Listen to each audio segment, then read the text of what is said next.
এরকম কিছু স্টেপ নেওয়ার থাকলে উনি 1 বছর আগে থেকে স্টেপটা নিতে পারতেন। যেদিন থেকে আমাদের হাইকোর্টে যেদিন থেকে চাকরিটা চলে যায়, 1 বছর সুপ্রিম কোর্টে ঝুলছে, কিন্তু উনি তখন কোনো স্টেপ নেন। আমি সঠিকভাবে নিতে পারছি না, কারণ আমি সঠিক ক্ল্যারিফিকেশন এখনো পর্যন্ত পাচ্ছি না এবং সুনিশ্চিত হতে পারছি না যে ভলেন্টিয়ারি সার্ভিস বলতে উনি অ্যাকচুয়ালি কি বোঝাতে চাইছেন, বা আমরা যে স্কুল যাব আমাদের স্যালারি কি ব্যাপার আমি কিছুটাই কোনোটাতে সুনিশ্চিত হতে পারছি না। টার্মিনেশন লেটার যেমন দেননি, সেরকম আমরা যে জয়েন করব উনি যে কথাটা বললেন তার লিখিত কোনো অর্ডারও তো আমরা পাচ্ছি না, শুধু মুখের কথাই শুনতে পাচ্ছি। মুখ্যমন্ত্রীর বক্তব্যটা সাময়িকভাবে আমাদের শুনতে ভালো লাগলো। আমরা যে সেই যোগ্য বা সেই যোগ্যতার বলে চাকরি করছি সেটা আজ থেকে থাকবে না।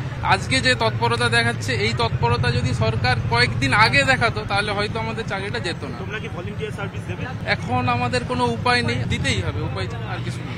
আগে থেকে যদি মুখ্যমন্ত্রী সচেতন হতো, উপযুক্ত যদি প্রমাণ দিয়ে দিত, আমরা তাহলে যোগ্য প্রমাণ হয়ে যেতাম, আমাদের সার্ভিসটা আজকে যেত না। কারা যোগ্য কারা অযোগ্য সব মিলেমিশে তো ভলেন্টিয়ারি মানে সবাইকে ঢুকে দিচ্ছে, কে যোগ্য কে অযোগ্য তো বোঝা যাচ্ছে না।